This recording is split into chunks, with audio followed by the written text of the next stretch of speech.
Olá pessoal, chegando mais uma vez aqui no canal, trazendo mais um vídeo aí para vocês, tá? Dessa vez trazendo um estudo bíblico assim sobre o livro de Apocalipse, né? Falando aí assim sobre a questão das profecias futuras, e nós vamos entrar aí num tema bem, vamos dizer assim, difícil, que é um tema falando sobre escatologia, tá ok? Que é na verdade a doutrina conhecida como doutrina das últimas coisas no meio teológico, tá ok? Nós vamos estar falando então sobre isso. Vamos adotar por base o livro de Apocalipse e vamos também colocar um dos livros básicos que nós vamos usar. Isso aí será o comentário bíblico de Moody, né? Para que nós possamos estar aí assim nos regrando com algumas coisinhas e podermos ir adiante e adiantar os nossos estudos, tá ok? Lembrando para você assim que toda a escritura é inspirada e apta para discernir os pensamentos do homem, tá ok? E se você tiver alguma dúvida, que você faça o seguinte: pode entrar em contato conosco e nos perguntar aí, teremos um imenso prazer de responder para você, quem sabe num vídeo futuro ou quem sabe até mesmo em off, tá ok? Vamos fazer então uma pequena introdução aqui ao livro de Apocalipse, lembrando o seguinte, que ao iniciarmos esse breve comentário sobre esse livro que é tão difícil aí, assim, do canon do Novo Testamento, nós devemos apresentar primeiramente dois aspectos que devem ser observados. Em primeiro lugar, dadas as proporções que tem esse livro, nós estivemos separando aí assim, algumas coisas para poder falar para vocês, tá ok?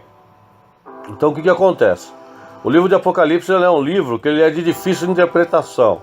Então é necessário que você faça tudo isso pensando como vai ser interpretado. Ele tem interpretação histórica, tem a interpretação espiritual e, claro, né, tem a sua interpretação pessoal. E aí você precisa tomar cuidado aí para que você não esteja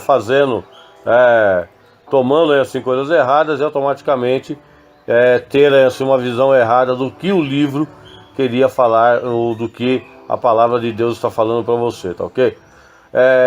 Algo quase paradoxal a respeito do Apocalipse é um volume de reconhecida dificuldade, no entanto, que através dos séculos ele tem sido como um imã, atraindo irresistivelmente para o seu estudo cristãos de todas as escolas de pensamento, ou seja, leigos, clérigos, professores, vários comentaristas bíblicos, vários pastores.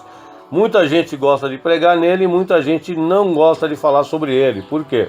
Porque é de difícil interpretação, tá ok? O livro mais difícil de toda a Bíblia é o livro de Apocalipse. Segundo Calvino, ele dizia que se recusava a escrever sobre um comentário sobre Apocalipse e deu-lhe muita pouca importância em seus maciços escritos.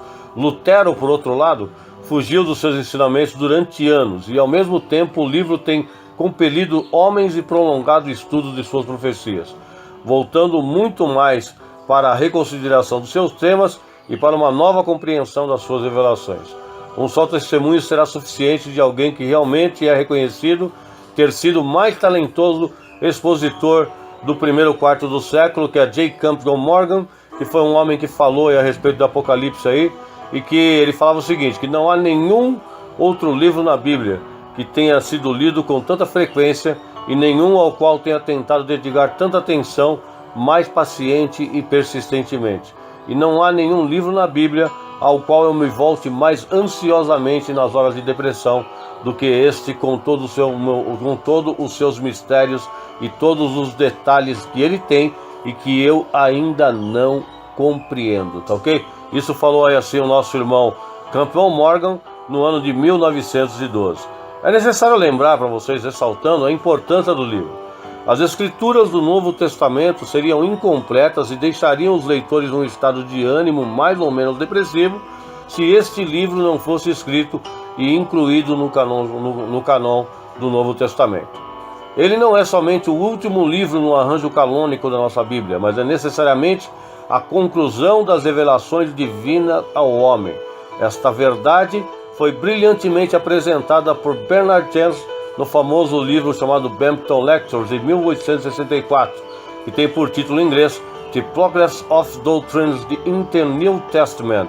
Eu não sei, ele dizia assim, que não sabia como algum homem, terminando as epístolas, poderia esperar descobrir a história subsequente da igreja, essencialmente diferente do que ela é.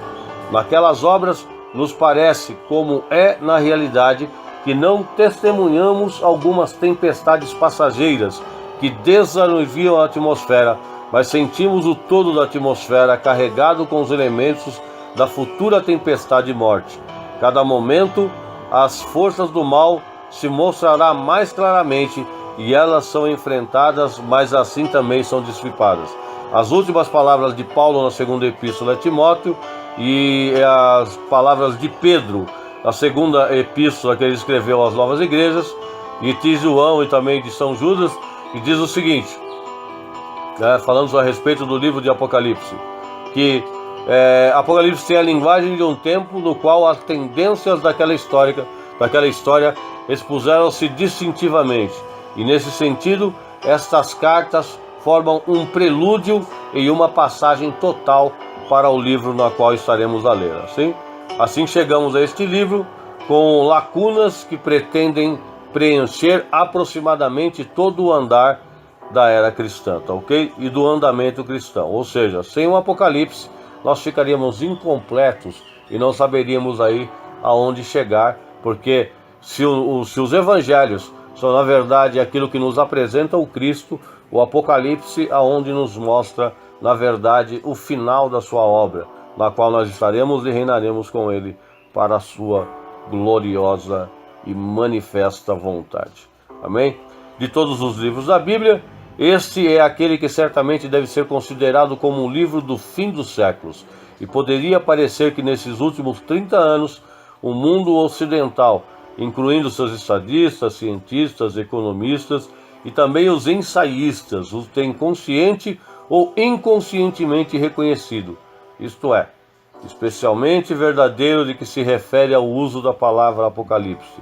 Esta palavra tem representado uma era de sublevação, as condições do mundo cheia de terríveis consequências, o desencantamento dos grandes poderes que o homem sozinho não pode fazer, ele parece que é incapaz de estar controlando, e nós vemos que o autor do livro de Apocalipse, ele coloca o seguinte, que todas as coisas estão debaixo da mão de Deus, tá bom?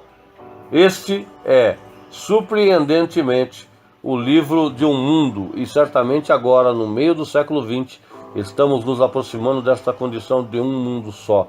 Frequentemente no Apocalipse, encontramos fases tais como essas, muitos povos, muitas nações, muitas línguas e muitos reis. Isso você vai achar lá em Apocalipse 10:11, em Apocalipse 11:9 e Apocalipse 17:15, que surgem o corpo universal da visão, quando os reis são apresentados. E esses reis são o quê? São reis do mundo inteiro. Em Apocalipse 16:14 você vai ver essa citação, em Apocalipse 17:2, em Apocalipse 18:9 e em Apocalipse 19:19.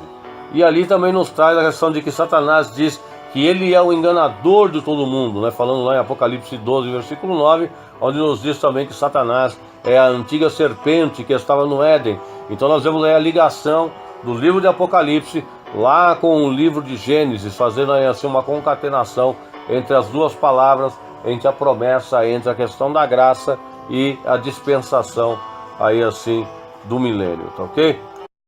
Apresentando aí então um esboço do livro de Apocalipse, nós apresentaríamos como primeira parte a carta às 7 igrejas da Ásia, que começa lá no capítulo 1, versículo 9, e vai até o capítulo 3, no versículo 22. Como segundo ponto, o livro com os 7 selos e os acontecimentos terrenos que acabam sendo acontecidos. Lembrando que o livro de Apocalipse, ele sempre traz essa mudança de cenário, né, entre o cenário do céu e o cenário da terra, fazendo-se com que o leitor acabe se dispondo aí assim entre esses dois cenários, entre esses acontecimentos. Isso vai do capítulo 4, do versículo 1, até o capítulo 6, versículo 17 desse livro. Como terceiro ponto, ressaltaremos, assim como esboço, a hora mais negra da história universal, que vai do versículo 10, do capítulo 10, versículo 1, até o capítulo 13, do versículo 18. Vemos então as 7 taças do juízo, que vai do capítulo 14, primeiro versículo, até o capítulo 16, versículo 21. Vemos a Babilônia e o Amargedon sendo citado no capítulo 17, do versículo 1 até o capítulo 19 do versículo 21, e a dispensação no milênio, sendo falado aí assim sobre o juízo final, a Nova Jerusalém e a eternidade, do capítulo 20, versículo 1 até o capítulo 22, versículo 5. Observe que essa divisão se encaixa na seguinte sequência de grupos dos capítulos: 3, 3, 3, 4, 3, 3, 3, ou seja, sempre 3 capítulos e assim vai, 3, 3, 3, 4, 3, 3, 3, também trazendo aí assim como se fosse assim uma coisa mostrando, na verdade, assim um número bem simbólico, assim uma divisão que foi feita assim desses esboços, tá ok? Começaremos então já a introdução aí para o Apocalipse, no capítulo 1, aonde falaremos no próximo vídeo aí sobre as questões desse vídeo, tá ok? Se gostou do comentário, dá o seu likezinho aí, assim, siga-nos no canal, estaremos falando mais um pouco do livro de Apocalipse e nos ajude aí, tá ok? Sou um Nerd Negro, fui!